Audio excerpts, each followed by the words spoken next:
برا، ہر جماعت بری. اللہ کی رضا کے لیے کچھ لوگوں کے لیے فروغ محبت کا بھی فریضہ سر انجام دیں. کیسے لوگوں کو یہ بات سمجھائی جائے؟ حضرت ابو ادریس خولانی رضی اللہ تعالیٰ عنہ تابعی ہیں. حافظ منذری نے الترغیب و ترہیب میں لکھا ہے، فرماتے ہیں کہ حضرت ابو ادریس خولانی کہ میں دمشق کی جامع مسجد میں گیا تو میں نے ایک چمکدار چہرے والا، سیاہ داڑھی والا، چمکتے دانتوں والا خوبصورت نوجوان نبی پاک کی حدیثیں بیان کرتا دیکھا. اس کے چاروں جانب حضور کے غلام بیٹھے تھے. میں نے ایک شخص سے کہا یار بڑا حسین چہرہ ہے، بڑا ہی خوبصورت انداز ہے، کون ہے بندہ؟ انہوں نے کہا آپ نہیں جانتے، یہ صحابی رسول حضرت معاذ ابن جبل ہے رضی اللہ تعالی عنہ. حضرت معاذ ابن جبل کا انتقال بھی کوئی 40 سال کی عمر سے پہلے ہو گیا تھا، لیکن ان پر حضور کا اعتماد اتنا تھا کہ حضور نے اپنی حیات ظاہرہ میں گورنر بنایا انہیں صوبے. چمکدار دانت، حدیثیں بیان کر رہے ہیں. حضرت ابو ادریس خولانی رضی اللہ تعالیٰ عنہ کہتے ہیں رش بڑا تھا. میرے دل میں خواہش ہوئی کہ آج تو لوگ زیادہ ہیں، کل آؤں گا ملاقات کروں گا. کہتے ہیں اگلے دن میں اپنی طرف سے سب سے پہلے گیا، پر حضرت معاذ ابن جبل تو مجھ سے پہلے مسجد میں موجود تھے اور وہ نفل پڑھ رہے تھے، اللہ اللہ کر رہے تھے. تو میں نے ان کے ساتھ سلام لی.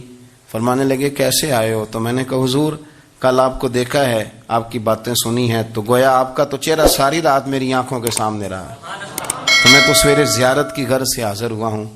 اللہ کی رضا کے لیے مجھے آپ اچھے لگیں، اللہ کی رضا کے لیے. کوئی بندہ ایسا بھی تو ہو نا، کوئی غریب، کوئی مسکین، کوئی عالم، کوئی صوفی، کوئی درویش، کوئی ذاتی تعلق نہ ہو. تعلق کیا ہو؟ اللہ کی رضا. آپ مجھے اچھے لگیں. حضرت سیدنا معاذ ابن جبل فرمانے لگے واقعی ایسا ہی ہے؟ عرض کی حضور بالکل ایسا ہی ہے. تو فرماتے میں نے چادر لی ہوئی تھی، حضرت معاذ ابن جبل نے میری چادر کو پکڑ کے کھینچا. فرمایا پکی بات کر یار. میں نے کہا حضور پکی کر رہا ہوں. تو فرمانے لگے سن پھر میں نے نبی کریم سے سنا ہے، رسول کریم علیہ السلام نے فرمایا جو دو بندے رب کی رضا کے لیے پیار کرتے آپس میں، اللہ ان دونوں سے محبت فرماتا ہے. سن پھر اس کو یاد رکھنا، اللہ ان دونوں سے محبت کرتا ہے.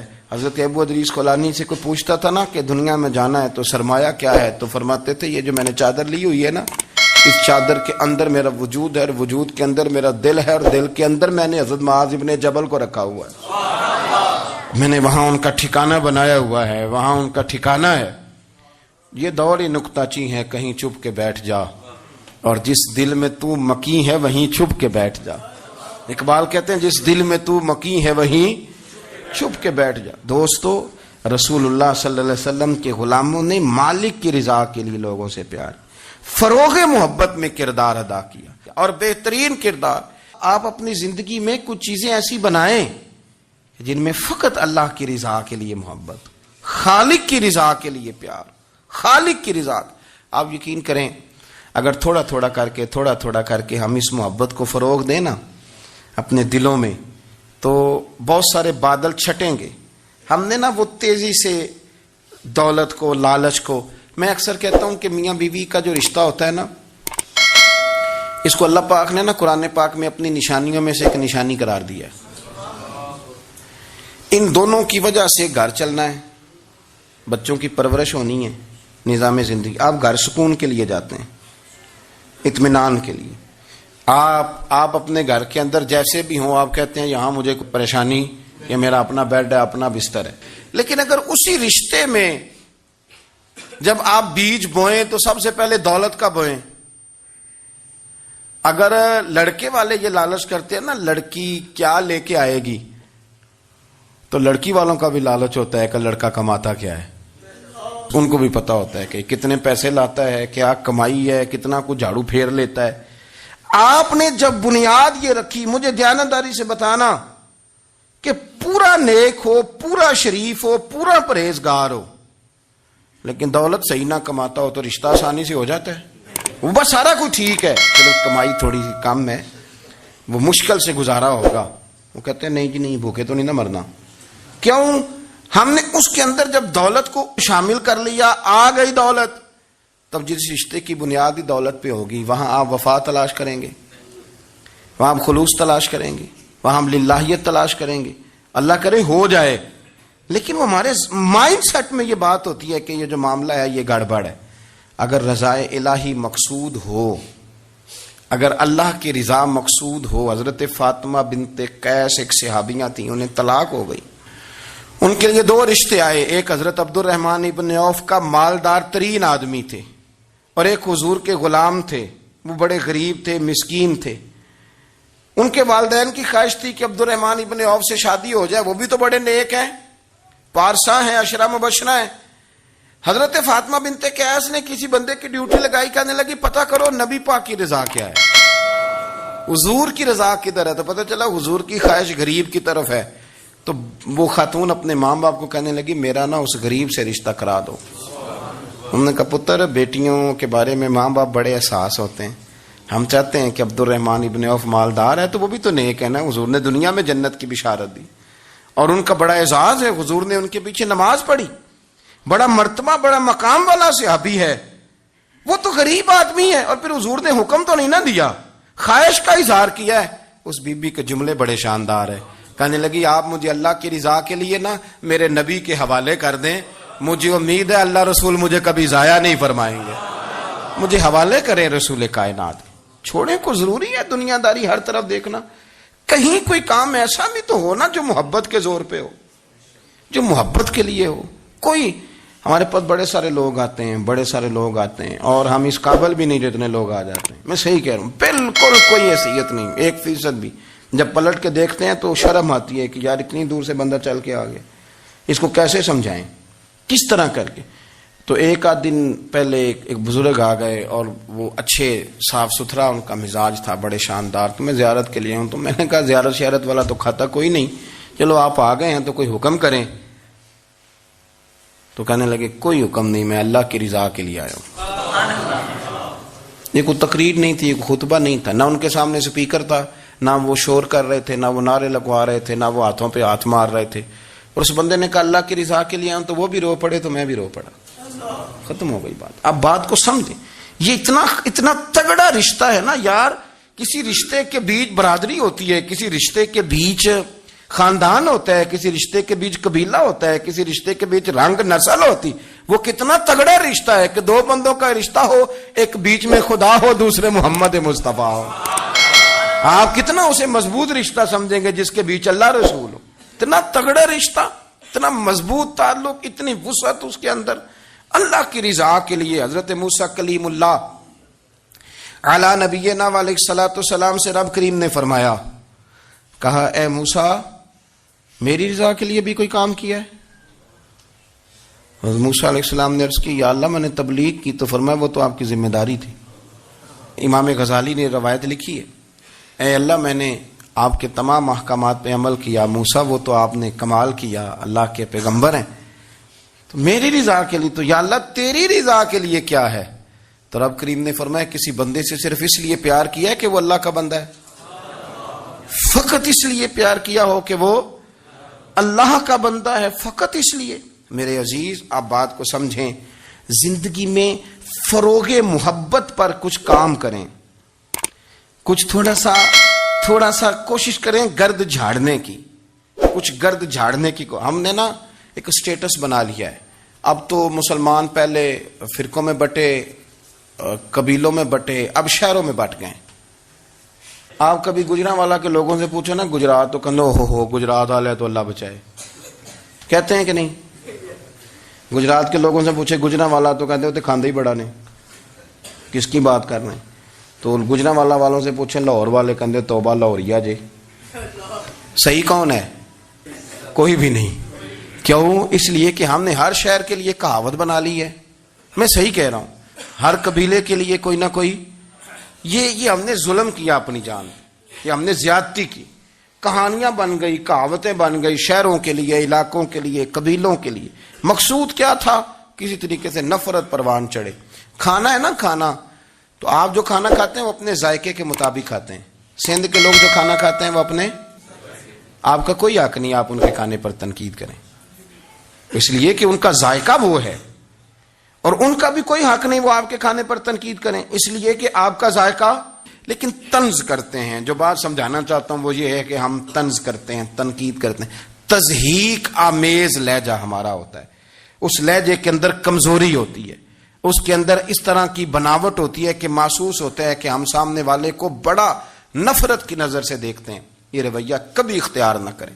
اپنی زندگی میں کوشش کریں خلوص کے ساتھ, للہیت کے ساتھ. میرے نبی پاک علیہ وسلم نے صحابہ سے پوچھا تھا, بتاؤ دین کی مضبوط گرہ کون سی ہے, مضبوط گرہ دین کی.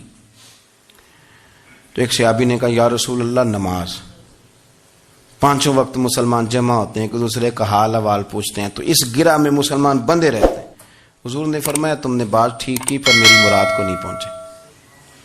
ایک صحابی نے عرض کی یا رسول اللہ صلی اللہ علیہ وسلم زکوٰۃ, امیر غریب کو زکوٰۃ دیتا ہے تو دونوں کا رشتہ مضبوط ہو جاتا ہے, تو یہ بہت بڑی گرہ ہے. تو حضور نے فرمایا بات تمہاری ٹھیک ہے پر تم میری مراد کو نہیں پہنچے. تو تیسرے نے عرض کی حضور حج, مختلف رنگوں کے, قبیلوں کے, نسلوں کے, علاقوں کے لوگ آتے ہیں, ایک ہی لباس پہنتے ہیں, ایک ہی بولی بولتے ہیں, لبیک اللہم لبیک. تو یہ بہت بڑی مضبوط گرہ ہے. تو نبی پاک صلی اللہ علیہ وسلم نے فرمایا بات تمہاری ٹھیک ہے پر تم میری مراد کو نہیں پہنچے. تو صحابہ نے عرض کی حضور پھر آپ ہی بتا دیں کہ اسلام کی مضبوط گرہ کون سی ہے جس میں مسلمان جڑ جائیں گے. تو نبی پاک نے فرمایا مضبوط گرہ محبت ہے. اللہ کی رضا کے لیے پیار کرو, لوگوں سے پیار کرو. کوئی بندہ پھر تمہیں تلخ بھی ملے گا نا, تو تم چونکہ اس کے لیے نہیں کر رہے, اللہ کے لیے کر رہے ہو, تو پھر تمہارے لیے سہنا بھی آسان ہو جائے گا, دیکھنا اور پرکھنا بھی آسان ہو جائے گا. رضائے الہی کی خاطر لوگوں کا پیار. بخاری مسلم میں ہے, نبی پاک علیہ السلام نے فرمایا ایک شخص اپنی بستی سے چلا لمبے سفر پہ دوسری بستی جانے کے لیے, تو رستے میں فرشتہ ملا انسانی شکل میں. اس نے پوچھا کہاں جا رہے ہو؟ اس نے کہا اپنے بھائی سے ملنے جا رہا ہوں. فرشتہ پوچھنے لگا اس کا کوئی احسان ہے تمہارے اوپر, کوئی لین دین ہے؟ اس نے کہا نہیں. تو کہا پھر کیوں اتنا لمبا سفر کر رہے ہو؟ تو کہنے لگے یار میں اللہ کی رضا کے لیے اس سے پیار کرتا ہوں, اللہ کی رضا کے لیے, تو اس لیے جا رہا ہوں. تو سنیں یہ بخاری مسلم کے لفظ ہیں. حضور فرماتے ہیں وہ فرشتہ کہنے لگا سن پھر, میں انسان نہیں میں فرشتہ ہوں, اور مجھے رب کریم نے بھیجا ہے یہ کہنے کے لیے کہ اگر تم دونوں اللہ کی رضا کے لیے ایک دوسرے سے پیار کرتے ہو تو اللہ تم دونوں سے پیار فرماتا ہے. اب یہ محبت فروغ کیسے پائے گی؟ اس کے لیے ایک تو یہ کہ اپنے دل کو تھوڑا سا سمجھائیں. آپ ارادہ کر لیتے ہیں نا, جب ذہن بنا لیتے ہیں کہ میں نے کوئی خدمت کرنی ہے, ذہن بن گیا, تو پھر اس کے لیے 2-3 لاکھ روپے 4 لاکھ روپے لگانے کی ضرورت نہیں ہوتی. پھر بندہ سٹاپ پہ کھڑے ہوئے کسی بابا جی کو پوچھتا ہے کہاں جانا ہے, تو کہتے ہیں میں نے ذرا یہاں قریب ہی جانا ہے, رکشہ تلاش کر رہا ہوں. تو آپ کا ذہن بن گیا نا خدمت کرنے کا. تو موٹر سائیکل پہ بٹھایا تو گھر چھوڑا ہے, واپس آئے تو دل بڑا ٹھنڈا تھا. لیکن آپ یہ بھی کہہ سکتے تھے کہ بابا جی بچے کیا کرتے ہیں سعودی عرب میں, تو یہ 200 روپیہ رکشے کو دیں, گھر چھوڑ آتا ہے, بچے اتنا کماتے کس لیے؟ دونوں باتوں میں فرق ہے. میری بات کی سمجھ آ رہی؟ آپ اللہ کی رضا جب اپنا لیتے ہیں تو پھر کوئی کہانی جنم نہیں لیتی. لیکن جب یہ رنگ نہیں ہوتا پھر کہانیاں ہیں, پھر داستانیں ہیں, پھر بڑی بڑی باتیں, پھر بڑے بڑے لمبے لوگوں کے پاس پلاننگ ہے. اس طرح نہ کریں. پیار تقسیم. اور ایک تو یہ کہ خود اپنے دل میں اچھی سوچیں رکھیں, دوسرا یہ کہ لوگوں کو بھی کہیں. جب آپ کے سامنے لوگ بات کر رہے ہوتے ہیں نا, میرے سامنے ایک صاحب نے کہا کہ وہ ہمارے جو محلے کی مسجد ہے نا اس کا خزانچی مولوی صاحب کے ساتھ مل کے 40 لاکھ روپیہ کھا گیا. میں نے اسے کہا یار بڑی پکی فگر یاد ہے تجھے, پورے 40 لاکھ ہی کھا گیا اور طے ہے. تو میں نے کہا کوئی اس کی دلیل؟ کہنے لگا جی وہ بڑے پیسے کھائے ہیں, سب کو پتا ہے. میں نے کہا سب کو پتا ہونا کام نہیں, اس پر باقاعدہ شرعی گواہ ہونے چاہیے. کہہ دیتے ہیں نا ہم. میں نے اسے کہا کہ چلو چھوڑو ساری باتیں, تم نے کتنے دیے تھے؟ کہنے لگا میں نے تو کوئی نہیں دیا. تو میں نے کہا اگر تو نے کو دیا تو چل میرے ساتھ, میں تیرے تو واپس کراؤں, اور اگر تم نے نہیں دیا تو پھر اللہ سے ڈر.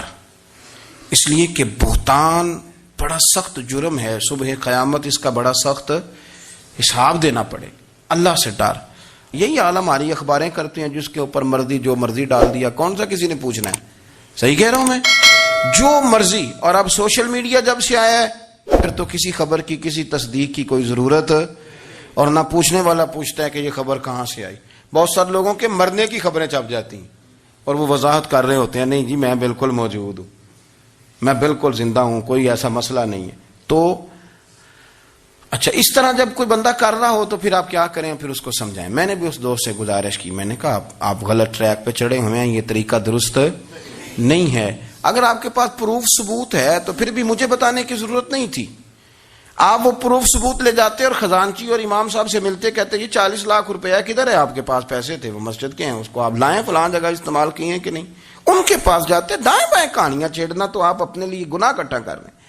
نبی پاک صلی اللہ علیہ وسلم کی حدیث سن لیں اور اس کو ہمیشہ یاد رکھنا ہے. آپ حضور نے فرمایا اگر تو نے کسی شخص کی ایسی جگہ توہین کی جہاں اس کی عزت بنی ہوئی تھی، تو نے کسی کو ایسی جگہ رسوا کر دیا جہاں اس کی عزت، کسی نے آپ کے سامنے آ کے کسی آدمی کی تعریف کی تو نہیں تمہیں نہیں پتا میں بتاتا ہوں. حضور فرمانے لگے اگر تم نے کسی شخص کی ایسی جگہ توہین کی جہاں اس کی عزت بنی ہوئی تھی تو رب بھی تمہیں اس جگہ رسوا کرے گا جہاں تمہاری عزت بنی ہوئی ہو. اللہ کی رضا کے لیے ایک تو خود پیار کریں، دوسرا لوگوں کو بھی سمجھائیں، قائل کریں کہ یار یہ انداز درست نہیں ہے، تجھے تحقیق نہیں پوری بات کی، تو تحقیق کا. دعا کرتا ہوں اللہ میرے ملک کو، میرے وطن کو، امت مسلمہ کو محبت، پیار اور خلوص کی توفیق عطا فرما. آخر دعوانا الحمد.